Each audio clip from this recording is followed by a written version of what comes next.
ឧកាសៈសេរីសច្យមុនីសំពេយពុទ្ធសៈពលៈវបច្ចោសសសមយេកុសេតារាយយមកៈសាលានបន្តរេអមមហិសពសង្ឃវិចរេគមហឧត្តមហេវិសាខមេសេសុគបខេបណ្រសយាតិធិយ៉ាងភូមិវិរេភូមិយមេអនុរិយភិអ្នកខតតិវសេបរិណពាណាងហោសេអនុបាទិសេសាយៈអ្នកពានឧធាតុយាខ្ញុំសូមក្រាបថ្វាយបង្គំចំពោះព្រះសក្យមុនីសម្មាសម្ពុទ្ធអង្គនោះដែលព្រះអង្គទ្រង់បរិនិព្វានទៅហើយដោយអនុបាទិសេសអ្នកពានឧធាតុក្នុងចន្លោះដើមសាលព្រឹកទាំងគូចិត្តក្នុងកុសេតារាក្នុងបច្ចោសម័យដ៏មានកម្លាំងក្នុងថ្ងៃនៃខែតរិកឈ្មោះអនុរាធាក្នុងថ្ងៃអង្គារយាមអង្គារជាតិថៃពេជ្របរមីខាងខ្នើតខែពិសាខក្នុងកិមហារដូវឆ្នាំម្សាញ់អនុហងរាប់ចាត់តាំងអំពីថ្ងៃដែលព្រះសម្មាសម្ពុទ្ធអង្គនោះទ្រង់យាងចូលកាន់បរិនិព្វានរហូតមកដល់សម័យសពថ្ងៃនេះពុទ្ធសាសនាអតិកន្តាកន្លងរំលងទៅហើយបាន2567ឆ្នាំ11ខែនិង4ថ្ងៃថ្ងៃខែឆ្នាំទាំងនេះលោកកំណត់ទុកជាអតីតកាលបច្ចុប្បន្នកាលលេចំណែកឯពុទ្ធសាសនាស្ថិតនៅក្នុងបច្ចុប្បន្នកាលនេះស្ថិតនៅក្នុងពុទ្ធសករាជ2568ឆ្នាំម្សាញ់សប្តាហ៍ស័កគិមហារដូវខែចែក500ថ្ងៃប្រវត្តិថ្ងៃខែឆ្នាំទាំងនេះលោកកំណត់ទុកជាបច្ចុប្បន្នកាលអនាគតកាលេចំណែកឯពុទ្ធសាសនានៅខាងអនាគតកាលនៅសល់2432ឆ្នាំមិនមានខែនិង24ថ្ងៃបើបូករួមសេរីទាំង3កាលមានអតីតកាលបច្ចុប្បន្នកាលអនាគតកាលទាំង3កាលនេះបញ្ចូលគ្នាទៅព្រះពុទ្ធសាសនានឹងគ្រប់ចំនួន5000ព្រះវស្សាដោយបរិបូរណ៍ចិត្តរោត្រមាធរកពុទ្ធបរទាំងឡាយ4ប្រការគឺទី1អាយុសូមឲ្យញាតិញោមជាពុទ្ធបរិស័ទទាំងឡាយមានអាយុយឺនយូរ2វណ្ណៈសូមឲ្យមានពណ៌សម្បល់កាយផុសផង់សំរុំល្អ3សុខៈសូមឲ្យមានសុខកាយសប្បាយចិត្ត4ពលៈសូមឲ្យមានកម្លាំងកាយនិងកម្លាំងសតិជ្រះថ្លាបណ្ដាពុទ្ធបរិស័ទទាំងឡាយ4ប្រការនេះវត្តធម្មតោចូលចម្រុងចម្រើនកើតមានដល់អិសរាធិបតីសម័យដើមទៀតប្រធានតាមមន្តនៅក្នុងពេលវេលាកាលនេះហើយក៏បានរតនានិមន្តដល់ខ្ញុំប្រកាសអាត្មាភាពទាំង3ព្រះអង្គសម្ដែងនៅពធទេសនាដែលមានឈ្មោះថាបច្ឆាវិសច្ចនីគឺការចោទសួរជាសំណួរហើយនឹងឆ្លើយចឹងហើយបើសិនជាអង្គខ្ញុំប្រកាសណាអាត្មាភាពទាំង3ព្រះអង្គនេះសម្ដែងព្រះធម៌ទេសនាទៅហើយជួនជាមានការលើសលួសខ្វះខាតបត់បែនអក្ខរជាជំនះភាសាបាលីសេចក្តីអធិប្បាយត្រង់ណាមួយនោះក៏សូមធ្វើការខន្តីអភ័យអត់ទោសដល់អង្គខ្ញុំប្រកាសណាអាត្មាភាពទាំង3ព្រះអង្គផងព្រោះអង្គខ្ញុំប្រកាសណាអាត្មាភាពទាំង3ព្រះអង្គនឹងគឺមានវ័យក៏ក្មេងបញ្ញាក៏ខ្ចីសម្ដីក៏មិនបានខ្វះក្បាយរៀនថ្នាក់ក៏បានទៀតដូច្នេះហើយញាតិញោមចំពោះតបរិសាធ្វើយ៉ាងណាអភ័យអត់ទោសដល់ខ្ញុំប្រកាសអាត្មាភាពទាំង3ព្រះអង្គដែលជាអ្នកសម្ដែងផងសូមចម្រើនពរនិងជូនពរអ្នកមោតស្សៈភគវតោរតោសម្មាសម្ពុទ្ធស្សៈអ្នកមោតស្សៈភគវតោរតោសម្មាសម្ពុទ្ធស្សៈអ្នកមោតស្សៈភគវតោរតោសម្មាសម្ពុទ្ធស្សៈខ្ញុំប្រកាសណាអាត្មាភាពទាំង3ព្រះអង្គក៏សូមធ្វើបដិនមស្ការប្រជុំ3នៃបត្រៃរតក៏មានពុទ្ធរតនៈ1បឋមរតនៈ1ដោយសេចក្តីគោរពនិងដោយសេចក្តីជ្រះថ្លានិងសូមធ្វើការចម្រើនពរដល់ញាតិញោមជាពុទ្ធបរិស័ទទាំងអស់ដែលអញ្ជើញមកចូលរួមស្ដាប់នៅព្រះសទ្ធម្មវិសេសទេសនានៅក្នុងថ្ងៃនេះហើយពធទេសនាទាំង3អង្គសម្ដែងទៅនេះគឺបែបជាលក្ខណៈសួរសំណួរគ្នាទៅវិញទៅមកបងសួរសំណួរពីការប្រារព្ធនៅកម្មវិធីបុណ្យចូលឆ្នាំហ្នឹងឯងបង cầm oi tha bom chơi nam con là thấy tập tê hay là bom chung với nào đấy nhớ chừng ấy dương xua sùng đua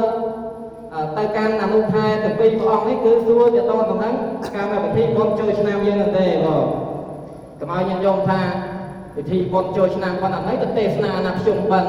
tập tê naกับthân là nó tê rồi tới cam là thi bom chơi nam cứ sùng tay tí thọ tê na chơi nam là ngày rồi tao nhom bạc ca na miền quê nó cóอายุ nó có bong kê tiệt hai buổi sáng nó có chặt chỉ kê tiệt hai miền quê nó có ra chơi chỉ kê là tiệt xong tang liêm ong ngọc ma này còn tang cái đấy nhở tang chia pra maha thai đây chỉ liệt trao xuống rồi rong quanh ha thằng lai ná tại nhom bạc ca na ngó so mà lúc thai bao tập pi ong nó chlai lên sủng lúa bọc nhom cả na nè tang liêmខ្ញុំបកាណានឹងជាព្រះមហាថៃហើយព្រះអង្គញញោមបែរសម្លឹងមកកាន់ផ្នែកខាងស្ដាំរបស់អាត្មាភាពហ្នឹងដែលព្រះអង្គមានប្រភេទពោផង់ប្រភេទពោផង់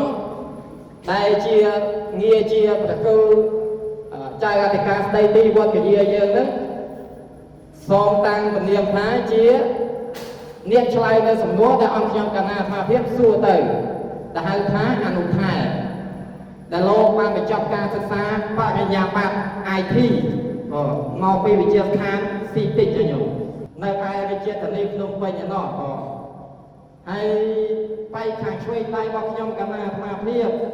យកមើលមុខហ្នឹងញោមស្រស់អត់មកវាឆ្ងាយណាស់ញោមបែកខាងទិសឦសានណាញោមនៅខាងរាជាណាចក្រថៃហើយលោកនិមន្តសិក្សាឯកទេសខាងអសរសាស្ត្រអង់គ្លេសមិនលំទេខ្ញុំសរសើរអង់គ្លេសចឹងហើយល្បីល្បាញណាស់អង្គនៅឯខាងបៃខាងថៃហ្នឹងគឺល្បីល្បាញណាស់ខ្ញុំចឹងហើយលោកនិមន្តសិក្សានៅមហាវិទ្យាល័យจุฬាលង្កននៅឯវិទ្យាល័យចក្រថៃនោះខ្ញុំស្គាល់ឈ្មោះព្រះអង្គទៅតែមានឈ្មោះថាព្រះអង្គសៀកឈៀងដែលមានបញ្ញាថាធម្មចោតថេរោ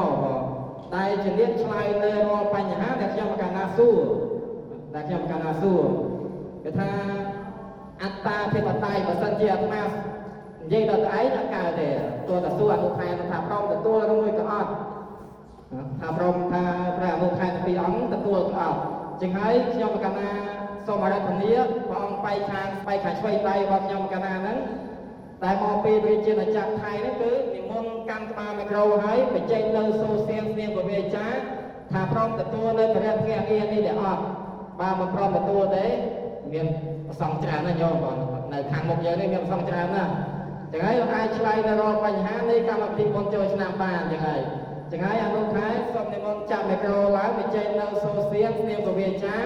មកខ្ញុំបកាណាជាព្រះមហាថែសូមអារាធនានិមន្តนะโมตัสสะภะคะวะโตอะระหะโตสัมมาสัมพุทธัสสะนะโมตัสสะภะคะวะโตอะระหะโตสัมមាសម្ពុទ្ធស្សៈទូលព្រះបង្គំខ្ញុំព្រះអង្គចាស់សូមលើកកំបងទាំងពីរក្រាបថ្វាយបង្គំចំពោះព្រះភគវន្តមុនីអរហន្តសម្មាសម្ពុទ្ធអង្គនោះព្រមទាំងព្រះធម៌និងព្រះអរិយសង្ឃដោយសេចក្តីគោរពជ្រះថ្លាសូម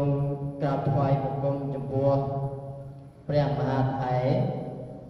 ព្រះអនុថេរក៏ដូចជាព្រះករុណាគុណចាស់គ្រប់ព្រះអង្គនឹងធ្វើនៅសន្តានទឹកបតីចម្បានគោ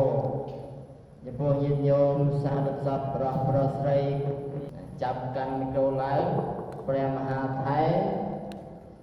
បានតាំងតួនាទីឲ្យខ្ញុំបកណាជាអនុថេរមានតួនាទីបរិយញាក់ងារនឹងជាអ្នកឆ្លើយនៅបញ្ហាចោតផ្សេងចឹងខ្ញុំក៏ណាយល់ព្រមហើយចំពោះបញ្ហាដែលព្រះមហាថេរតាំងខ្ញុំក៏ណាជាអនុថេរតែមានញាក់ងារជាអ្នកឆ្លើយប៉ុន្តែសូមប្រកេតទៅវិញចាស់មុននឹងឆ្លើយនឹងមាន3ខប្រកេតទៅវិញ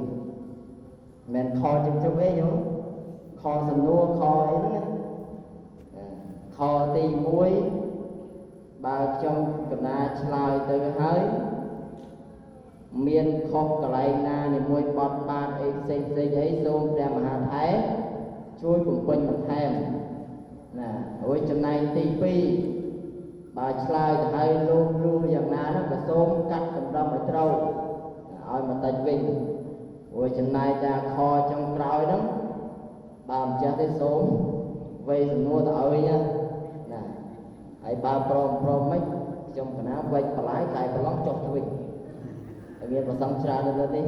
តែខ្ញុំកណាឆ្លើយតែព្រមហ្នឹងណាខ្ញុំកណាសូមនមស្ការ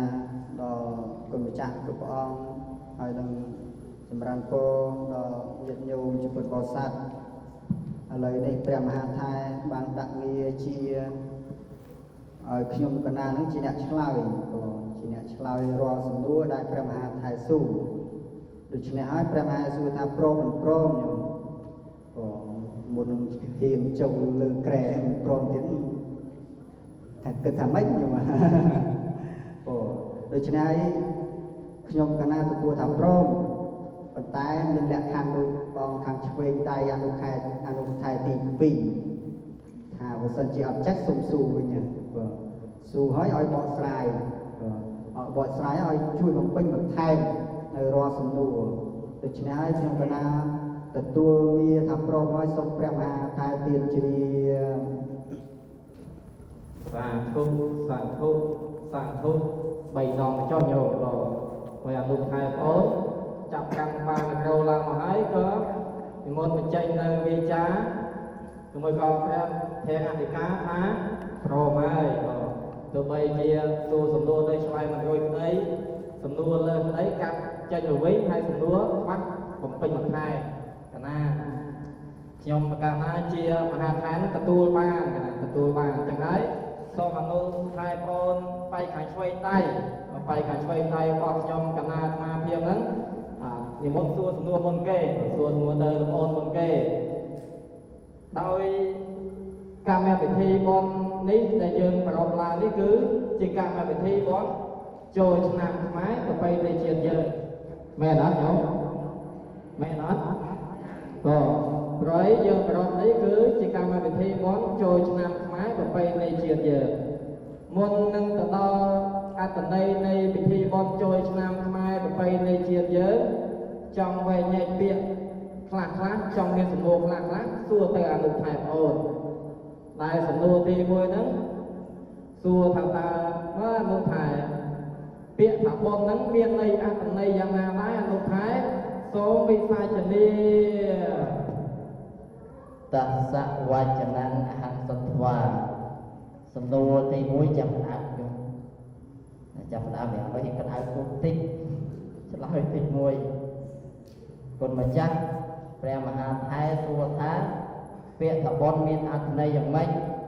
នេះជាសំណួរទី1ពាក្យថាបុណ្យញោមដឹងទេញោមដើរមកតាំងពីកើតមកដើរធ្វើបុណ្យច្រើនណាបុណ្យថ្ងៃបួសបុណ្យតក្កណានុប្រទានបុណ្យនេះច្រើនតែញោមតែងតែដឹងបុណ្យហ្នឹងដឹងថាអត្ថន័យពាក្យថាបុណ្យហ្នឹងមកពីអីខ្លះហ្នឹងចឹងអត្ថន័យនៃពាក្យថាបុណ្យនេះមានន័យថាជាធម្មជាតិជាគុណជាតិដែលដុសខាត់សម្អាតនៅចិត្តរបស់យើងឲ្យស្អាតបរិសុទ្ធផូរផង់មានន័យថាធ្វើឲ្យចិត្តយើងនឹងឯងចេះខ្លាចដោយមនុស្សយើងរាល់ថ្ងៃនេះតែងតែចង់ស្អាតមានក្អែលមានអីចឹងទៅពុញទឹកពុញអីចឹងទៅតែងតែដោះសម្អាតនៅរាងកាយរបស់ខ្លួនឯងចឹងបុណ្យគឺជាចិត្តដ៏បរិសុទ្ធដែលធ្វើឲ្យស្ងប់មានបៃតេសំណោះរីករាយដល់សូមព្រះមហាថែនិមន្តជ្រាបសាធុបុណ្យគឺជាគុណជាតិដែលធ្វើឲ្យចិត្តយើងស្អាតផូរផង់ហៅថាបុណ្យហើយបងនឹងហៅថាបុណ្យនឹងសំណួរទី1អត់មានសួរសំណួរច្រើនទេខ្ញុំសួរតែ10សំណួរ20សំណួរទេសួរច្រើនទេចឹងហើយប្រហែលជាទុំ3ម៉ោងឯងចប់ហើយបងចឹងហើយទ្រាំចាំនេះទៅបងបើយើងងាយបានទេសនាជុំគ្នាបងស សំណួរទី1បងឆ្លើយមកពីបញ្ហាបនគឺត្រឹមត្រូវហើយបងអញ្ចឹងខ្ញុំកណាចូលទៅសំណួរទី2បន្តទៀតសំណួរទី2ហ្នឹងសួរថាតើបនហ្នឹងគឺស្ថិតនៅត្រង់ណាអនុថែបងសូមនិមន្តឆ្លើយ បនស្ថិតនៅលើសាលាឆាន់នេះណាសូមមុនជៀម អូបងហ្នឹងញោមនៅលើសាលាឆាន់អញ្ចឹងមកឃើញញាតិញោមមកនៅលើសាលាឆាន់ហ្នឹងគឺបងហ្នឹងញោមហ៎សូមអនុថែបងហ្នឹងវែកយាយឲ្យច្បាស់មកមើលអនុថែបងសូមវិសាចនី បើមិនមែនសាលាឆាន់មាននៅលើព្រះវិហារព្រោះតែឃើញតែមានប្រសំមានអីមានញាតិញោមនៅពេលបនចូលឆាន់អញ្ចឹងតែងតែរាប់បានប្រសំណាសូមមុនជៀម អូបងនៅលើអត់ពីសាលាឆាន់នៅលើវិហារវិញញោមបងលើសាលាឆាន់នៅលើវិហារមកអនុថែបងឆ្លើយឲ្យចំនៃសេចក្តីពាក្យថាបនក៏ដូចជាបនស្ថិតនៅត្រង់ណាមកមើលអនុថែបងសូមអរតនីនិមន្ត តសវចនំហង្សត្វាបនជាឈ្មោះនៃសេចក្តីសុខចេតនាហង្ភិក្ខវេបញ្ញាវិធាមិចេតនាគឺជាតួបនណាញាតិញោមបនមិនស្ថិតនៅព្រះវិហារមិនស្ថិតនៅសាលាឆាន់ហើយក៏មិនស្ថិតណាក្រៅពីចិត្តយើងដែរបនគឺចិត្តស្ថិតនៅក្នុងចិត្តរបស់យើងបានន័យថាយើងមានសទ្ធាមានចេតនាបរិសុទ្ធមានចិត្តរីករាយមានចិត្តជ្រះថ្លាអានោះហើយដែលជាតួបនសូមអរគុណ សាធុញោមស្ដាប់តណាស់បាញ់អនុថែបងនិមន្តឆ្លើយថាបនហ្នឹងគឺស្ថិតនៅក្នុងចិត្តឬមួយក៏ចេតនារបស់យើងតណាស់ញោមតងសំណួរទី2អត់ឲ្យថាមកស្ដាប់ធម៌ទេសនាឲ្យអត់ដឹងយកអីទៅវិញណាចឹងហើយស្ដាប់សំណួរស្ដាប់ចម្លើយដែលសួរពីបញ្ហាហ្នឹងហើយញោមស្ដាប់ហើយចាំទុកបនគឺស្ថិតនៅក្នុងចិត្តរបស់យើងនឹងជាសំណួរទី2ដែលខ្ញុំកណាឆ្លើយទៅគឺបាននិមន្តឆ្លើយពិតជាបោះបែកត្រឹមត្រូវណាស់ទៀតចូលទៅសំណួរបន្ទាប់ទៀតតើបនហ្នឹងមានប្រមាណយ៉ាងអនុថែបងអូនសូមអរតនីនិមន្តឆ្លើយ បនមានច្រើនយ៉ាងសូមនិមន្តជ្រាប បនមានច្រើនយ៉ាងញោមបនមានច្រើនយ៉ាងណាបនចឹងហើយចង់ឲ្យអនុថែបងហ្នឹងរៀបរាប់ពីបនច្រើនយ៉ាងហ្នឹងបនអីខ្លះដែរអនុថែសូមនិមន្ត បនបច្ច័យ4បនតេកណានុបទានចូលឆ្នាំបនប្រជុំអីជាដើមសូមនិមន្តជ្រាប បនហ្នឹងគឺមានបនចូលឆ្នាំបនកឋិនបនជុំបិណ្ឌឯណាណីនោះហ្នឹងថាបនមានប្រមាណយ៉ាងមានច្រើនយ៉ាងលោកថែបងពិតជាឆ្លាតមែនញោមឆ្លើយត្រូវមែនតែខ្ញុំកណាជាមហាថាហ្នឹងមិនទាន់វែកញែកសេចក្តីក៏ដូចជាមិនទាន់ឆ្លាស់សោះថាបនហ្នឹងមានប្រមាណយ៉ាងឲ្យច្បាស់អនុថែចង់ឲ្យអនុថែបងហ្នឹងវែកញែកអត្តន័យនៃបនហ្នឹងមានអីខ្លះបនអ្វីខ្លះសូមអនុថែបងហ្នឹងនិមន្តឆ្លើយ 2យ៉ាងក៏មាន10យ៉ាងក៏មាន4យ៉ាងក៏មានសូមនិមន្តទទួល យ៉ាងច្រើនណាស់ញោមមាន2យ៉ាងក៏មាន10យ៉ាងក៏មាន4យ៉ាងក៏មានឥឡូវទៅមុនគេទៅបន2យ៉ាងហ្នឹងបនអីខ្លះសូមអនុថែវិសាចនី ទី1ទី2សូមនិមន្តទទួល រាប់លេខបនមាន2យ៉ាងគឺទី1និងទី2បើសិនជាឆ្លើយបែបនេះសូម្បីតែព្រះមហាថាហ្មងក៏មិនយល់ហើយញាតិញោមដែលអង្គុយស្ដាប់ក៏យល់ដែរចឹងហើយចង់ឲ្យអនុថែបងហ្នឹងវែកញែកសេចក្តីធ្វើយ៉ាងណាឲ្យសមគួរដើម្បីឲ្យញាតិញោមស្ដាប់បានគណៈសូមរតនី បន2យ៉ាងទី1គឺបនអ្នកស្លាប់ទី2នេះគឺបនរស់សូមទទួល មានបនអ្នកស្លាប់មានបនអ្នករស់ទៀតញោមបននេះខ្លាយទៅក៏ឲ្យបនអនុថែបងវែកញែកបនមានរស់មួយបនស្លាប់មួយចឹងហើយខ្ញុំកណាមហាថៃចេះតែឆ្ងល់តទៅទៀតទេថាបនរស់ហ្នឹងបនអីគេហើយបនស្លាប់ហ្នឹងបនអីគេចឹងសូមអនុថែបងនិមន្តឆ្លើយ បនស្លាប់បនរស់ហ្នឹងហៅមួយយ៉ាងទៀតគេអាចហៅថាបនទឹកភ្លឺនិងបនងឹតមានន័យថានៅពេលដែលឪពុកម្ដាយនៅពេលដែលយើងនៅមានជីវិតអីផ្សេងៗអញ្ចឹងយើងឯងតែរៀបចំនៅកម្មវិធីបុណ្យផ្សេងៗរាប់បានប្រសងអីផ្សេងៗមានកម្មវិធីបុណ្យបច្ច័យ4ចំបានបញ្ជនតេកណានុប្រធានអីផ្សេងៗអាហ្នឹងមានន័យថាបុណ្យទៅរស់ព្រោះចំណៃបុណ្យអ្នកស្លាប់យើងតែងតែដឹងហើយ នៅពេលដែលមានបងប្អូនសាច់សាលហិតមិត្តសម្បាញ់អីឯណាមួយគាត់ស្លាប់យើងតែងតែធ្វើបុណ្យណាសូមនិមន្តទទួល អូសាធុខ្ញុំកណាយល់ហើយទឹកដឹងខ្ញុំបងមាន2គឺបងរស់មួយបងស្លាប់មួយដោយអត់ថែបងអូនអញវែងញ៉ៃស្ដីមកខ្ញុំកណាយល់ហើយអញ្ចឹងខ្ញុំកណាឆ្ងល់ទៀតណាថាតើពុត10យ៉ាងបងអ្វីខ្លះលោកថែសូមអនុមោទនាប្រកបគ្រូមកដើម្បីឲ្យញាតិញោមក៏បានយល់ពីពុត10យ៉ាងហ្នឹងលោកថែសូមវិសាចនី បុណ្យ10យ៉ាងស្ថិតនៅក្នុងបញ្ញកិរិយាវត្ថុ10យ៉ាងទី1ទាននមយៈបុណ្យសម្រាប់បានមកពីការឲ្យទានមានន័យថាយើងលះកាត់នៅមច្ឆរិយៈពោលគឺសេចក្តីកំណាញ់បានលះបង់ប្រាក់ធនធានមានពេជ្រពិទូសោរកម្មអីផ្សេងលះបង់នៅទ្រព្យសម្បត្តិចែកទានទៅដល់អ្នកដែលកំសត់ពុទ្ធធ្វើទានចំពោះព្រះសង្ឃដែលដោយថ្ងៃនេះញាតិញោមបានអញ្ជើញមកធ្វើកម្មវិធីបុណ្យចូលឆ្នាំណាមានយកបច្ច័យមានយកចង្ហាន់វ័នជូនអីផ្សេងមកបាំងសកលជូនចំពោះបព្វកានៃជនរបស់ខ្លួនយកបច្ច័យយកមកចូលកសាងយកបច្ច័យយកមករាប់បាត់ព្រះសង្ឃអាហ្នឹងទី1រួចទី2ពាក់ព័ន្ធជាមួយនឹងសីលមយៈបុណ្យសម្រាប់អំពីការរក្សាសិលសាសិលយើងមកធ្វើបុណ្យហ្នឹងតែរៀបចំណាមុននឹងអីគេមុននឹងចម្រើនប្រាជ្ញមុននឹងឧទ្ទិសបុណ្យកុសលអីផ្សេងៗតែតែសូមនឹកឲ្យសរណគមត្រៃសរណគម3និងសិក្ខាបទ5ឬក៏សិក្ខាបទ8ចឹងច្រើនចឹងទៅនេះខ្លីៗពាក់ព័ន្ធជាមួយនឹង10យ៉ាងសង្ខេបប៉ុណ្ណេះណាសូមនិមន្តទទួល កណាសាធុសាធុសាធុអនុថែដែលបានបកស្រាយអំពីបញ្ញកិរិយាវត្ថុ10យ៉ាងតែមានទី1ហ្នឹងគឺបន់ដោយការធ្វើទានទី2ហ្នឹងគឺបន់ការរក្សាសិលជាដើមបងសាធុអនុថែដែលបានឆ្លើយវិញញ៉ៃសេចក្តីឲ្យព្រះមហាថៃក៏ដូចជា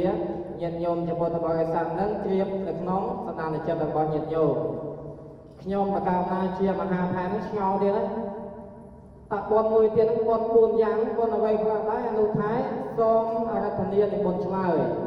បុណ្យនៃមួយបុណ្យដើរមួយបុណ្យក្បែរចដាមួយបុណ្យលើផ្ទះមួយសូមនិមន្តជ្រាប យ៉ាញោមតែទៀតហើយញោមមានបុណ្យដេកបុណ្យដើរបុណ្យក្បែរចដាបុណ្យលើផ្ទះយ៉ាញោមក៏ច្បាស់ជាឆ្ងល់ដូចអាត្មាដែរយ៉ាថាបុណ្យដេកហ្នឹងបុណ្យអ្វីបុណ្យដើរបុណ្យអីគេបុណ្យនៅលើផ្ទះបុណ្យអីគេហើយបុណ្យក្បែរចដាហ្នឹងបុណ្យអីគេចឹងហើយញាតិញោមក៏មានចំណងដូចអាត្មាដែរមែនអត់ញោមចឹងហើយខ្ញុំកណាចង់ឲ្យអានន្តប្អូនអនុថែប្អូនហ្នឹងឆ្លើយនៅសំណួរពីបុណ្យទាំង4ហ្នឹងឲ្យខ្ញុំកណានឹងញាតិញោមឲ្យបានជ្រាបមកមើលអនុថែសូមវិសាចនី បុណ្យដេកគឺបុណ្យហើយគេដេកសូមនិមន្តជ្រាប អូបុណ្យហើយគេដេកញោមទៅបុណ្យហើយដេកទៀតបានបុណ្យដែរញោមហ៎ខ្ញុំកណាអត់ទាន់ជ្រាបទេចង់ឲ្យអនុថែប្អូនហ្នឹងវែងញែកសេចក្តីអំពីបុណ្យដេកឲ្យបានច្បាស់ជាងនឹងមកមើលអនុថែប្អូនសូមអរតនានិមន្ត បុណ្យដេកគឺគេដេកដើម្បីធ្វើបុណ្យមិនមែនបោកអង្គុយហើយធ្វើមុខកញ្ញើដាក់ប្រសំទេណាបុណ្យដេកគឺគេដេកដើម្បីធ្វើបុណ្យមានន័យថាដូចជាយើងណាញាតិញោមថ្ងៃហ្នឹងអ្នកខ្លះកាលពីដើមឡើយបានធ្វើដំណើរមកពីសុខឆ្ងាយដោយអ្នកខ្លះមកពីកំពង់ថ្មមកពីខេត្តនោះមកពីខេត្តនេះចុះទៅបានធ្វើដំណើរទៅពីសុខឆ្ងាយទៅទីកន្លែងឆ្ងាយមានធ្វើដំណើរដោយរថយន្តមានម៉ូតូមានឡានមានកលេថងមានអីចុងជាដើមទៅរៀបចំនៅសម្ភារៈមានទៀនមានអីមានភពមានសម្ភារៈបំពាក់ខោអាវប្រវែកអីផ្សេងធ្វើដំណើរទៅឆ្ងាយដើម្បីចូលរួមទីបុណ្យហើយអាចមកផ្ទះបានទេបុណ្យហ្នឹងច្រើនថ្ងៃដូចជាបុណ្យអីដូចជាបុណ្យបញ្ចុះសីមាណាបុណ្យឆ្លងសមិទ្ធផលអីនានាអាហ្នឹងហើយគឺមានន័យថាទៅដេកដើម្បីធ្វើបុណ្យសូមនិមន្តទទួល អូខ្ញុំកណាយល់ហើយស្មារតីបុណ្យហ្នឹងដេកញោមបុណ្យដំបូងឆ្ងល់ដែរថាបុណ្យដេកបុណ្យអីគេអញ្ចឹងបានអនុថែវែងញែក សម្រាប់នៅសេចក្តីបុណ្យទេគឺបុណ្យនៅពេលដែលញាតិញោមធ្វើដំណើរទៅឆ្ងាយទៅបំពេញបុណ្យទៅតាមបណ្ដាខេត្តមាននេះទៅគឺឆ្ងាយតែយើងមិនអាចត្រឡប់មកផ្ទះវិញបាននឹងគេហៅថាបុណ្យទេតោះណាញោមចឹងទៅទីមួយទៅមួយទៀតហើយចូលបុណ្យមួយទៀតដែលនៅថែមានផ្ទះថេររាជការថាបុណ្យតើនឹងបុណ្យអ្វីខ្លះដែរមួយថែសូមអរតនានិមន្តបុណ្យដើរគឺគេដើរធ្វើបុណ្យដូចគ្នាដែរសូមរៀបជ្រាបបុណ្យតើគឺជាដើរធ្វើបុណ្យបើធ្វើបុណ្យយ៉ាងណាលោកថែសូមបញ្ជាក់នៅសម្រាប់នៅសេចក្តីឲ្យខ្ញុំកណាជាមហាថែនឹងយកមកផងមកមើលលោកថែសូមអរតនានិមន្តបុណ្យដើរគេដើរដើម្បីធ្វើបុណ្យហ្នឹងដូចជាបុណ្យអីញោមដង្ហែថិនណោះដង្ហែឯកថិនដង្ហែនាដង្ហែបត្រៃបិដកដង្ហែផ្កាប្រាក់សាមគ្គីអាហ្នឹងគេដង្ហែដើម្បីធ្វើបុណ្យណាសូមនិមន្តជ្រាបសាធុបុណ្យដើរហ្នឹងគឺជាបុណ្យមួយតែយើងដើរដូចជាដង្ហែដូចជាពេលបួសហ្នឹងក៏យើងដើរដង្ហែបីជុំព្រះវិហារទៅហ្នឹងក៏សុទ្ធតែជាបុណ្យដើរដែរបងខ្ញុំតណាហ្នឹងទី2គឺបុណ្យដើរចុះបុណ្យមួយទៀតអនុថែបុណ្យក្បែរចតាហ្នឹងបុណ្យអ្វីដែរអនុថែសូមអរតនានិមន្តបុណ្យក្បែរចតាមានន័យថាបុណ្យចិត្តចតាសូមនិមន្តជ្រាបយ៉ាបុណ្យចិត្តចតាញោមច្បាស់ជាឆ្ងល់ទៅអាត្មាទៀតហើយបុណ្យចិត្តចតាហ្នឹងបុណ្យបែបណាញោមបុណ្យចិត្តចតាបុណ្យបែបណាសូមអនុថែបងហ្នឹងវែងញែកសម្រាប់នៅសេចក្តីឲ្យខ្ញុំកណាយល់ផងមកមើលលោកថែសូមនិមន្តបុណ្យចិត្តចតាមានន័យថាវាមិនសូវឆ្ងាយពីចតាបុណ្យចិត្តចតាមានថាអត់ឆ្ងាយទេខ្ញុំពីចតាជាខ្ញុំឆ្ងល់ទៀតទេបុណ្យចិត្តចតាហ្នឹងបុណ្យបែបយ៉ាងណាដែរអនុថែសូមអរតនានិមន្តបុណ្យចិត្តចតាហ្នឹងមានន័យថាចេះមានន័យថានៅពេលដែលព្រះសង្ឃព្រះអង្គលោកនិមន្តទៅបិណ្ឌបាតតាមផ្ទះគឺយើងតែងតែដួលបាយមកវែកសម្ដែងមកគួរហ្នឹងដាក់បាតព្រះសង្ឃភាគច្រើនពុទ្ធបរិស័ទយើងប្រជាកសិករយើងអីជាដើមរវល់ឡាយតែធ្វើស្រះឯកការច្បារដំណាំអីផ្សេងមិនសូវជាមានពេលវេលាណាមកធ្វើបុណ្យនៅវត្តទេពេលខ្លះទៅការងារមកពីមុខស្រែផងចការផងអីផងមានពេលណាមកវត្តចឹងនៅពេលដែលព្រះសង្ឃព្រះអង្គលោកមុនកោចរបិណ្ឌបាតតាមផ្ទះយើងឆ្លៀតពេលព្រឹកហ្នឹងគោបាយមួយចានមកមានសឡមកបន្តិចមកឬក៏មានបច្ច័យអីខ្លះមកដើម្បីដាក់បាតព្រះសង្ឃអាហ្នឹងមានន័យថាបុណ្យរាប់បណ្ដោះណាយើងដាក់បាតព្រះសង្ឃហ្នឹងណាដាក់បាយម្ដងមកវិញហ្នឹងពុះស្រុកទៅប្រមាណនៅពេលដែលព្រះអង្គនិមន្តទៅប្រាសាទទាំងយើងបានចំណាយបុណ្យហ្នឹងដល់ខ្លួនយើងផងដល់ញាតិការយើងផងអាហ្នឹងមានន័យថាបុណ្យក្បែរចតាសូមនិមន្តទទួលសាធុ3ដងទៅចុះញោមព្រោះប្រាប់អនុថែបងហ្នឹងវែងញែកទៅសម្រាប់នៅសេចក្តីនេះគឺច្បាស់ល្អញោមបុណ្យក្បែរចតាគឺជាបុណ្យដែលប្រសំលោកនិមន្តទៅបិណ្ឌបាតមុខផ្ទះយើងញោមគឺចិត្តចតារបស់យើងហើយហៅថាបុណ្យក្បែរចតាអញ្ចឹងហើយបាយមកវែងសម្ដែងមកគួរអីយ៉ាងណាក៏តាមវិធានការរបស់ញាតិញោមទៅហ្នឹងសុទ្ធតែជាបុណ្យហើយបងព្រមមិនចាំតែមកវត្តអីគឺបុណ្យគឺនៅមុខចតាយើងក៏អាចធ្វើបុណ្យបានដែរបងហ្នឹងបុណ្យទី3ខ្ញុំកណាយល់ហើយអនុថែចុះបុណ្យមួយទៀតអនុថែបុណ្យមួយទៀតគឺបុណ្យលើផ្ទះបុណ្យលើផ្ទះហ្នឹងបុណ្យយ៉ាងណាអនុថែសូមអរតនានិមន្តឆ្លើយបុណ្យលើផ្ទះហ្នឹងមានន័យថាលើផ្ទះហ្នឹងមានកន្លែងសម្រាប់ធ្វើបុណ្យសូមនិមន្តទទួលបុណ្យលើផ្ទះញោមទៅលើផ្ទះមានកន្លែងសម្រាប់ធ្វើបុណ្យដែរញោមអញ្ចឹងឆ្ងល់ទៀតហើយតើបុណ្យទៅលើផ្ទះហ្នឹងបុណ្យអ្វីខ្លះលោកថែសូមនិមន្តរៀបរាប់នៅសេចក្តីឲ្យខ្ញុំកណ្ណាព្រមទាំងញាតិញោមព្រមទាំងយាយតាឲ្យបានយល់ផងមកមើលលោកថែសូមអរតនានិមន្តបុណ្យលើផ្ទះហ្នឹងមានន័យថាចេះមានន័យថានៅក្នុងផ្ទះយើងមានសបុកសម្រាប់ឲ្យយើងបំពេញបុណ្យញាតិញោមដឹងកាលពីសម័យពុទ្ធកាលមាននាងម្នាក់គាត់យកចេញមកស្និតហ្នឹងទៅថ្វាយព្រះសម្មាសម្ពុទ្ធមួយព្រះសម្មាសម្ពុទ្ធលោកក៏មានចរិយាមានពុទ្ធិកាថានាង យកជ័យនឹងមកថ្វាយព្រះពុទ្ធនឹងមានបានជូនព្រះទៅផ្ទះជូនព្រះនៅផ្ទះនៅដូចនាងនឹងក៏ឆ្លើយដែរអត់បានជូនទេព្រោះអត់មានផ្ទះក៏មានព្រះនៅផ្ទះអូយព្រះពុទ្ធក៏ដេញទៅឲ្យមើលនៅផ្ទះទៀតនេះហ្នឹងក៏រកមើលតាមកលៀនចាស់តាមបីរកមើលឲ្យអត់ឃើញរកសពអត់ឃើញទេស្រាប់តែជ័យមកស្ដិតហ្នឹងធ្លាក់មួយហ្នឹងទៅម៉ែនៅផ្ទះហ្នឹងឃើញតែជ័យធ្លាក់ណាក៏យកអាជ័យមួយហ្នឹងយកទៅហូបបុញហ្នឹងក៏ឆ្លើយថាជ័យហ្នឹងខ្ញុំយកទៅថ្វាយព្រះពុទ្ធទេ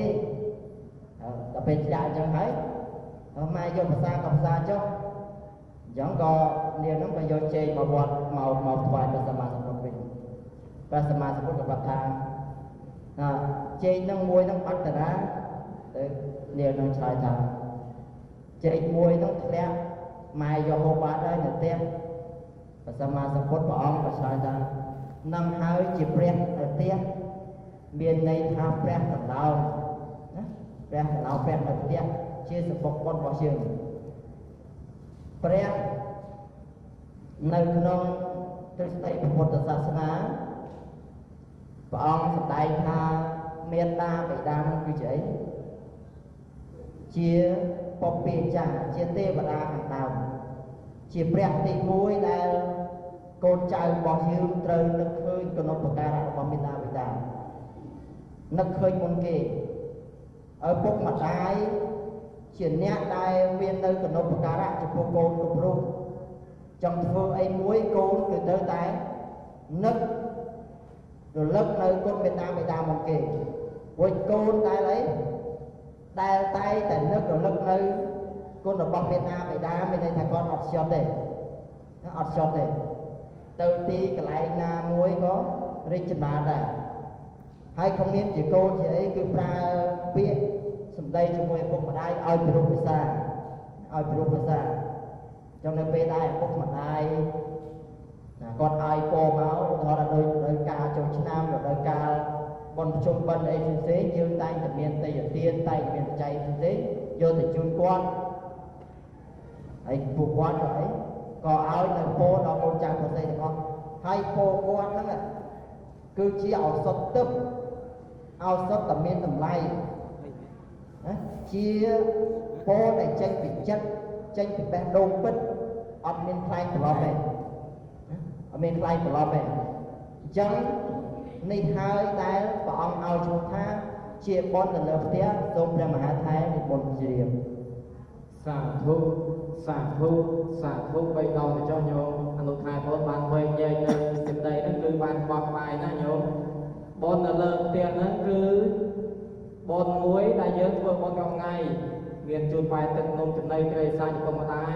ពួកយាយលោកតារបស់យើងគឺជាបុណ្យនៅលើផ្ទះរបស់យើងហើយចឹងហើយសរុបមកវិញបុណ្យគឺមាន4យ៉ាងគឺបុណ្យដេកបុណ្យតាបុណ្យក្បាយចតាបុណ្យលើផ្ទះតែបុណ្យច្រើនលើលោកហ្នឹងញោមបងចឹងហើយញោមកុំចោលបុណ្យមួយណាឲ្យសោះបងចឹងហើយខ្ញុំកណាជាមហាថែហ្នឹងឈប់សួរទៀតហើយសួរទៅលើភាសាតែអនុថែបងវែងញែកនៅសម្រាប់សេចក្តីពាក្យថាបុណ្យហ្នឹងគឺវែងញែកបានអត្ថន័យបានស្បក្បាយញោមពីបញ្ហាបុណ្យឥឡូវយើងងាកចូលមកដល់ពីបញ្ហាកម្មវិធីបុណ្យចូលឆ្នាំយើងម្ដងខ្ញុំកណាឆ្ងល់ទៅនឹងកម្មវិធីបុណ្យចូលឆ្នាំមើលអនុថែតើសេរីសួស្តីមានអត្ថន័យយ៉ាងណាដែរអនុថែសូមនិមន្តវិសាចនីសេរីសួស្តីមានន័យថាលំអគួរឲ្យស្រឡាញ់មានន័យថាសួស្តីមានន័យថាមង្គលមានន័យថាសេចក្តីសុខសេចក្តីចម្រើនសូមទានទទួលសាធុសេរីសួស្តីនឹងមានន័យថាសុភមង្គលក៏មានសេរីសួស្តីដែរនឹងជាសេរីសួស្តីទៅខ្ញុំមកកាលណានឹងឆ្ងល់ទៅទៀតហើយថាតើសេរីសួស្តីនឹងមានប្រមាណយ៉ាងដែរអនុថែសូមនិមន្តឆ្លើយសំណួរកណាសេរីសួស្តីនឹងមាន3ប្រការសូមអ្នកអង្គម្ចាស់និមន្តជ្រាបសាធុខ្ញុំប្រកាសកណាយល់ហើយ3ប្រការសេរីសួស្តីចឹងហើយឥ អានុថែបៃខាងឆ្វេងដៃហ្នឹងគឺអង្គបានឆ្លើយថាសេរីមាន3ប្រការខ្ញុំកាលណាឃើញបងគ្រូបៃខាងស្ដាំដៃហ្នឹងអង្គុយចិត្តមិនសោកសោះខ្ញុំហើយចង់ឆ្លើយនៅសំណួរណាខ្ញុំចឹងហើយខ្ញុំកាលណាហ្នឹងក៏ចង់ងាកសំណួរហ្នឹងសួរមកកាន់អនុថែបងខាងស្ដាំដៃដែលឆ្លើយនៅសេរីសួស្ដីហ្នឹងអនុថែបងឆ្លើយថាសេរីមាន3ប្រការចឹងហើយខ្ញុំប្រកាសណាឆ្ងល់ថាសេរី3ប្រការហ្នឹងទី1មានអ្វីដែរអនុថែសូមនិមន្តចាប់ក្បាលមីក្រូឡើងបញ្ចេញនៅសូសៀងស្នៀងពវាចាឲ្យញាតិញោមយាយតារបស់យើងហ្នឹងគឺបានស្ដាប់ដូចតទៅកណាសូមអរតនានិមន្តតាសៈអហង្សោធ្វាមហាថេរៈដ៏ចម្រើនឥឡូវនេះតម្រូវទូលខ្ញុំគណៈអាភិបត្រូវឆ្លើយនៅសេរី3ប្រការសំតែសួរខាងឆ្វេងមកសួរមកឲ្យខាងស្ដាំឆ្លើយវាអត់ត្រូវដូច្នេះហើយក៏វាសារខាងឆ្វេងឆ្លើយច្រើនអញ្ចឹងលោកផ្ដល់ទូរទស្សន៍ឲ្យស្មានឆ្លើយចំណែកសេរី3ប្រការហ្នឹងមានទី1ទី2ហើយនិងទី3សូមព្រះមហាថែទានជ្រាបយ៉ាចម្លើយ3ប្រការដោយអនុថែអូនបៃខាងស្ដាំដាក់ឆ្វេងដៃរបស់ខ្ញុំកាលនេះឆ្លើយដែរសេរីហ្នឹងមាន3មានទី1ទី2ទី3ខ្ញុំកាលណាក៏មិនទាន់យល់ញាតិញោមដែរជាអ្នកស្ដាប់ហ្នឹងក៏មិនទាន់យល់ទៀតញាតិញោមចង់ដឹងហើយថាតើសេរីទី1ហ្នឹងមានអីសូមព្រះអនុថែអូនជួយឆ្លើយទៅវិញមកមើលអនុថែសូមវិសាចនាកណាសេរីទី1ហ្នឹងគឺមានមុខក៏កណាសូមព្រះមហាថែទានជ្រាបយ៉ាញោមសេរីសួស្ដីនៅមុខយ៉ាញោមឆ្ងល់ទេញោមមែនអាត្មាក៏ឆ្ងល់ដែរលោកអូនអនុថែហ្នឹងឆ្លើយថា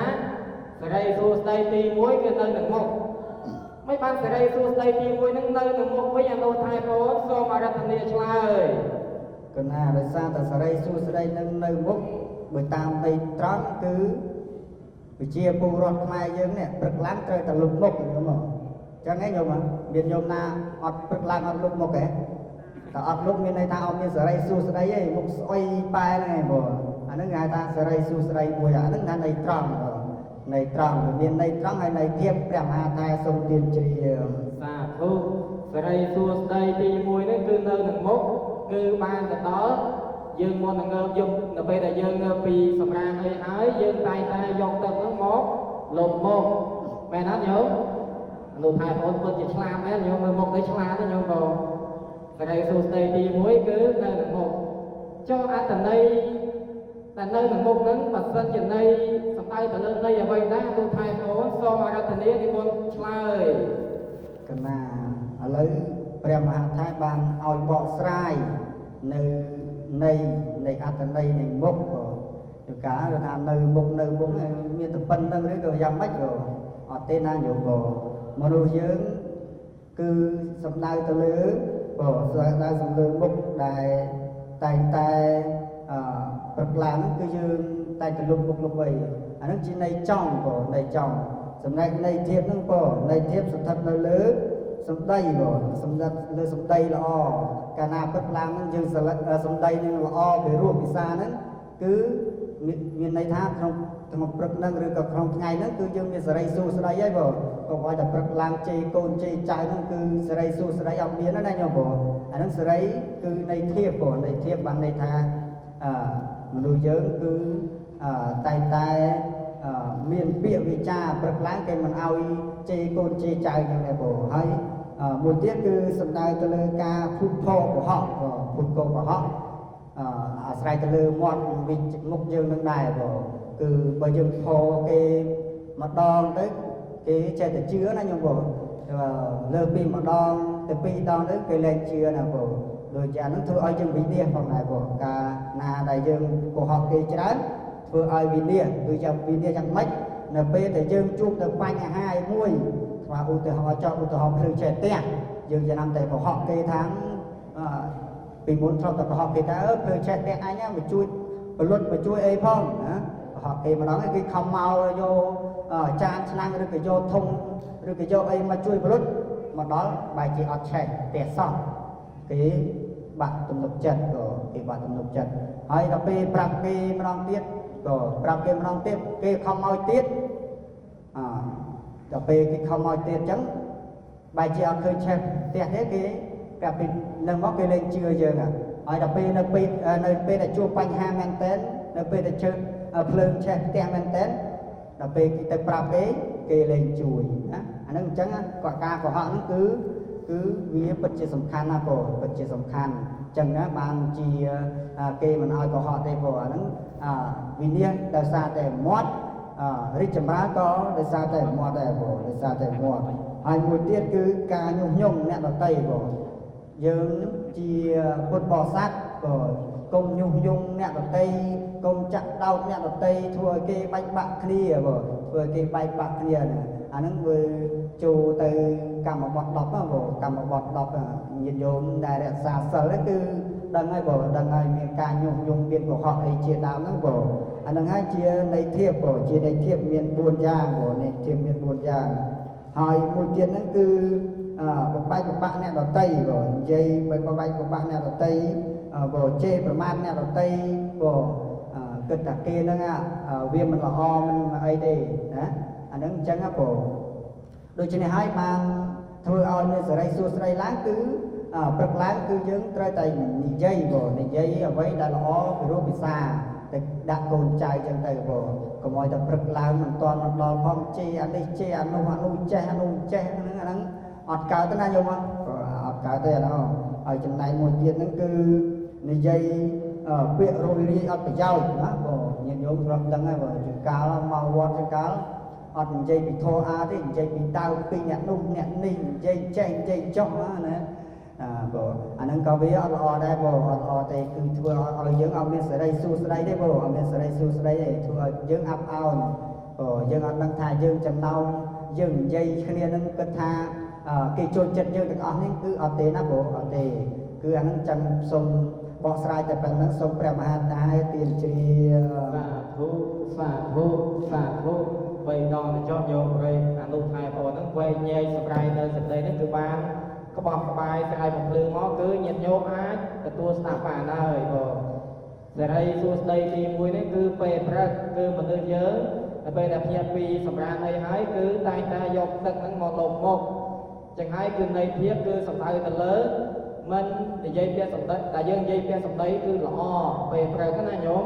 ញញែមអីចឹងណាដាក់កូនដាក់ចៅខ្លះទៅកុំឲ្យមកកញ៉េកញើដាក់កូនដាក់ចៅទៅព្រឹកពេកគឺអត់មានសេរីសួស្តីទេញោមស្ដាប់តើអត់នឹងទី1គឺសេរីសួស្តីនៅនឹងមុខខ្ញុំបកកណាយល់ហើយពីសំណួរទី1ដែលនិយាយថាសេរីសួស្តីនៅនឹងមុខចុះសេរីសួស្តីទី2ហ្នឹងគឺអ្វីដែរអនុថែប្អូនសូមវិសាចនាគណៈសំណែកសេរីសួស្តីទី2គឺនោះគឺនៅលើដើមទ្រូងសូមព្រះមហាតាទានជ្រាយ៉ាញោមមិញសេរីសួស្តីពេលព្រឹកនៅនឹងមុខឥឡូវសេរីសួស្តីទី2នៅតាមទ្រូងវិញយ៉ាខ្ញុំកាលណាក៏ឆ្ងល់ញាតិញោមដែលជាអ្នកស្ដាប់ហ្នឹងក៏ឆ្ងល់ដែរចឹងហើយសូមអនុថែប្អូនហ្នឹងវែងញែកសម្រាយនៅសេចក្តីបញ្ហានៃសេរីសួស្តីនៅនឹងទ្រូងមកមើលអនុថែប្អូនសូមវិសាចនា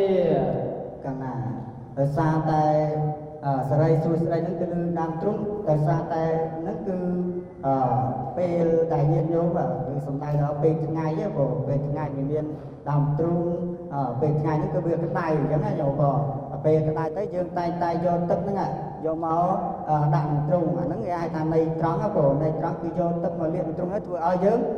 ត្រជាក់ជុំអញ្ចឹងទៅបងអាហ្នឹងហៅថាសេរីសួស្តីនៃត្រង់សូមព្រះមហាតាទានជ្រាសាធុសេរីសួស្តីទី2ហ្នឹងគឺមានអត្ថន័យថាសេរីសួស្តីពេលថ្ងៃត្រង់គឺមនុស្សយើងនៅពេលដែលក្តៅគឺតែងតែយកទឹកហ្នឹងមកលាបទ្រូងញោមតើអត់ញោមនៃភាពគេគឺគេចង់សំដៅទៅលើការគិតពេលថ្ងៃណាការគិតហ្នឹងគឺសេរីសួស្តីពេលថ្ងៃចឹងហើយសេរីសួស្តីពេលថ្ងៃហ្នឹងគឺនៅតាមក្រុងហ្នឹងគឺមានន័យថាគឺយើងមុននឹងធ្វើអ្វីមួយគឺយើងគិតពិចារណាជាមុនសិនណាខ្ញុំបកកណាជាមហាថាបងហ្នឹងក៏យល់មកហើយប៉ុន្តែ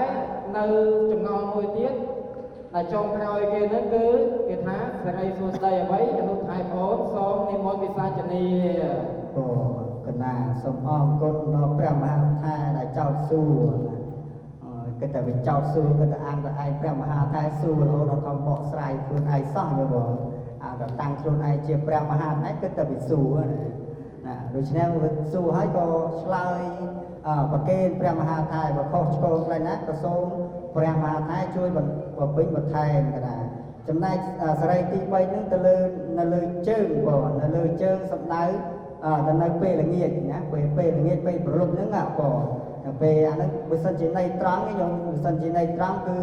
ញាតិញោមជាប្រជាពលរដ្ឋទៅធ្វើការនេះមកវិញត្រូវលាងជើងលាងអីឲ្យស្អាតមុនចូលដេកណាបងមុនចូលដេកវាចូលសម្រាមអាហ្នឹងអញ្ចឹងនេះជានៃត្រង់សម្រាប់សេរីសួស្តីហើយចំណែកនៃធៀបវិញញោមបងចំណែកនៃធៀបនេះបានដល់កាយកម្មបងបានដល់កាយកម្មគឺមានអីគេញោមគឺមានមិនបៀតបៀនសត្វដេរឆានបងមិនសម្រាប់សត្វដេរឆានដទៃទេបងអាហ្នឹងចូលដីគេញោមចូលដល់សិក្ខាបទបងសិក្ខាបទទី1ហៅថាបាណាតិបាតាវេរមណីចេតនាជាហេតុវាចាកិរិយាមិនសម្រាប់សត្វឲ្យធ្លាក់ចុះទៅម្ដងហ្នឹងគឺមិនសម្រាប់សត្វហ្នឹងបងអាហ្នឹងចឹងគឺលោកមិនឲ្យសម្រាប់សត្វទេព្រោះអានេះគឺជាន័យធៀបដែលយើងត្រូវដឹងព្រោះយើងត្រូវដឹងហើយចំណែកទី2ហ្នឹងគឺមិនលួចទ្រព្យអ្នកដទៃណាព្រោះយុបលុបឡើងគេមិនឲ្យយើងដើរទៅណាទេព្រោះគេមិនឲ្យយើងដើរទៅណាលេងយប់ពេកទេដោយសារអីខ្លាចជន់ដានជើងចោលយ៉ាងម៉េចជួនកាលអាចចោលហ្នឹងវាទៅលួចទ្រព្យអ្នកដទៃទេវារត់ទៅវាផុតទៅបាត់ដល់ពេលចាយដនអីយើងដើរលេងយប់យើងនៅពេលដែលយើងដើរនឹងកាត់ហ្នឹងលេងចំអីប៉ូលីសមកឃើញស្មានតែចោលចាប់យើងណាអាហ្នឹងចឹងបងអាហ្នឹងបានចឹងគេឲ្យយើងយើងមិនឲ្យដើរលេងយប់ជ្រៅពេកទេបងមិនឲ្យដើរលេងជើងទេអាចត្រឹមថាម៉ោង10អីវាមានកម្មវិធីបុណ្យអីម៉ោង10ម៉ោង10អីដូចយើងថ្ងៃចូលឆ្នាំចេះផងគឺយើងអាចម៉ោង10ម៉ោង10អីគឺយើងចូលទៅសម្រានវិញទៅបងតែចំណែកបើសិនជាអត់ចូលសម្រានទេគឺមានបញ្ហាអីផ្សេងវាមានច្រើនណាស់បងមានច្រើនអញ្ចឹងហើយបានគេមិនឲ្យយើងដើរលេងយប់ហួសប្រមាណទេបងនាំឲ្យយើងបាត់បង់នៅជាពិសេសបាត់បង់នៅជីវិតយើងមិនអាចមើលឃើញណាបងយើងមិនអាចមើលឃើញទេហើយចំណែកទី3ហ្នឹងមិនឲ្យប្រព្រឹត្តខុសក្នុងកាមទាំងឡាយបងមិនឲ្យប្រព្រឹត្តខុសក្នុងកាមជាពិសេសប្រពន្ធកូនអ្នកដតីបងប្រពន្ធកូនអ្នកដតីគឺលោកមិនឲ្យបងមិនឲ្យប្រព្រឹត្តខុសចំពោះកូនអ្នកដតីឡើយនាំឲ្យតែបាត់បង់នៅសេចក្តីថ្លៃថ្នូរបាត់បង់នៅសន្តាប់ធ្នាប់ហើយធ្វើឲ្យម្ដាយឪពុកគេហ្នឹងបាត់បង់នៅកូនដែលខ្លួនធ្លាប់ស្រឡាញ់ធ្លាប់អីនៅពេលដែលដឹងកូនខុសទៅលើអ្នកដតីឯមួយឬក៏ជ្រួលទៅអ្នកដតីមួយធ្វើឲ្យគេឈ្មោះឪពុកម្ដាយហ្នឹងក៏បាត់មុខបាត់មាត់ទៅតាមនឹងដែរអញ្ចឹងទៅគឺលោកឲ្យរក្សានៅទី3ហ្នឹងគឺមិនរលកប្រពន្ធកូនអ្នកដតីអញ្ចឹងទៅដូច្នេះហើយខ្ញុំគណៈអាត្មាភាពប្រកេនទៅដល់ព្រះមហាថាសូមបកស្រាយទៅពេលហ្នឹងសូមព្រះមហាថាទានជ្រាសាធុព្រះអនុថៃបកែណាញោមក៏បកស្រាយសម្រាប់នៅសេចក្តីនេះគឺបានបញ្យល់ច្បាស់ណាញោមស្ដាប់ទៅពីយល់ណាអត្ថន័យដែលព្រះអង្គបកស្រាយសម្រាប់នៅសេចក្តីពីសេរីសួស្តីទាំង3ម៉ាញ់នេះគឺពេលព្រឹកពេលថ្ងៃត្រង់ហើយនិងពេលល្ងាចជាមួយក៏ពេលប្រឡប់ដែរព្រោះយើងចូលទៅសម្រាននោះគឺយើងតែងតែលាងជើងគឺបានដល់ការមិនធ្វើអាក្រក់តាមផ្លូវកាយមានការសម្លាប់សត្វមានការលួចឆក់ប្លន់គេឲ្យច្រើនណាញោមបងនឹងសុទ្ធតែជាសេរីសួស្តីពេលប្រឡប់ហើយបងញោមតអត់បើតន់ហើយម៉ោងក៏កាន់តែជ្រេទៅមុខចឹងហើយខ្ញុំកាលណាអាត្មាភាពហ្នឹងមិនមានសម្រាប់សេចក្តីវែងញែកបន្ថែមអីទេតែឆ្ងល់មួយសំណួរចុងក្រោយមួយទៀតចង់សួរទៅកាន់អនុថែប្អូនហ្នឹងបែកខាងឆ្វេងដៃម្ដងទៀតអនុថែប្អូនហ្នឹងវែងញែកសម្រាប់នៅសេចក្តីពីបញ្ហាកម្មរបស់ខ្ញុំមកកាលហ្នឹងកាលណាហ្នឹងឆ្លើយភាសាទៀតមកអនុថែប្អូនតើហេតុអ្វីបានជាប្រជាពុទ្ធបរិស័ទខ្មែរយើងលោកយាយលោកតាទាំងអស់ និងវិជាពុទ្ធបរិស័ទទាំងអស់តែងតែប្រារព្ធធ្វើនៅកម្មវិធីបុណ្យចូលឆ្នាំខ្មែរប្រពៃណីជាតិយកឆ្ងល់អត់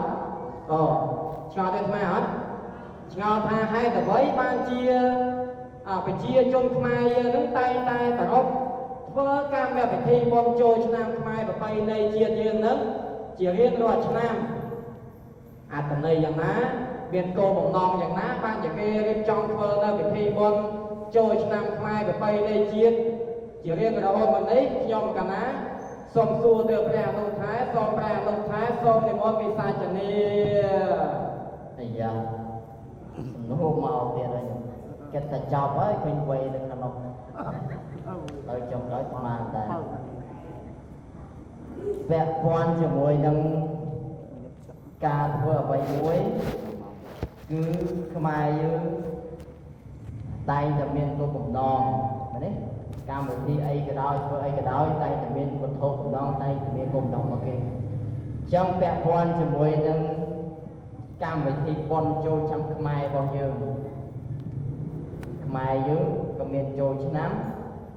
នៅខាងប្រទេសមួយចំនួនក៏មានចូលឆ្នាំដែរដូចជាថៃទៅដែរតែគេហៅងานសង្ក្រាន្តងานសង្ក្រាន្តងานនោះមានថាបុណ្យតែសង្ក្រាន្តហ្នឹងឯងវាខ្មែរយើងហៅសង្ក្រាន្តឬក៏ពិធីបុណ្យចូលឆ្នាំថ្មី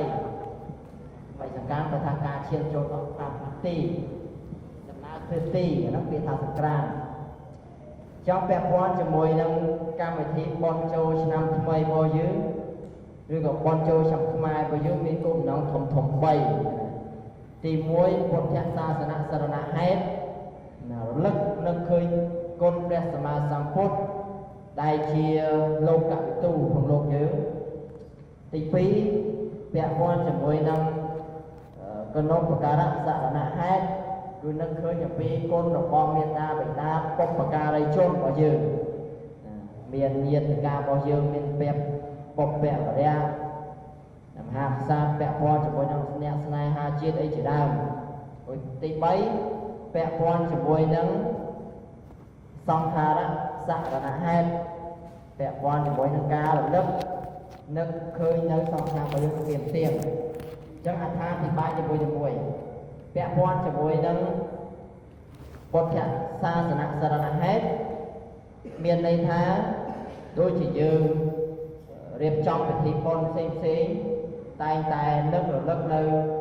គុណរបស់ព្រះសម្មាសម្ពុទ្ធដែលជាលោកវិទូឯកក្នុងលោកជាអ្នកដែលមានបញ្ញាភ្លឺច្បាស់ជាអ្នកដែលត្រាស់ដឹងនៅក្នុងលោកយើងនេះដែលអាចជួយឲ្យជីវិតរបស់សត្វដែលដឹកនាំសត្វទៅរកផ្លូវដ៏ប្រសើរពុទ្ធបរិនិព្វានអញ្ចឹងយើងនឹកឃើញគណោបការៈរបស់ទ្រង់របស់ព្រះអង្គនឹកឃើញអំពីការដឹកនាំរបស់ព្រះអង្គដែលធ្វើឲ្យសត្វទាំងអស់បានរួចចាក់ផុតទុក្ខដែលដឹកនាំសត្វទាំងអស់ឆ្លងផុតនៅវាវត្តសង្សារយកឃើញចាប់យកត្រូវនៅសមាធិដែលជាទិដ្ឋិដ៏ត្រឹមត្រូវដែលជាផ្លូវដ៏ប្រសើរក្នុងលោកទាំងនេះយើងនឹកឃើញអំពីគ្រូរបស់យើងពលលោកជាគ្រូរបស់យើងជាឯកបុគ្គលក្នុងលោកទាំងនេះនឹងទី1ពាក់ព័ន្ធនឹងទី2រលឹកនឹកឃើញនៅគណោបការៈរបស់មានតាបិតាលោកយាយលោកតាញាតិកា7សន្តានបុព្វព្រះប្រោះរបស់យើងដែលបានលះបង់ឈាមស្រស់សាច់ស្រស់បូជាចំពោះជាតិមាតុភូមិក៏ដូចជាបានមានគោលគំនិតក្នុងការរៀបចំនៅពិធីបុណ្យឆ្នាំខ្មែរពិធីបុណ្យខ្មែរពិធីបុណ្យចូលឆ្នាំខ្មែររបស់យើងជាបុណ្យប្រពៃណីជាតិជាបុណ្យប្រពៃណីជាតិដែលបានកើតតាំងពីយូរលង់ណាស់មកហើយអញ្ចឹង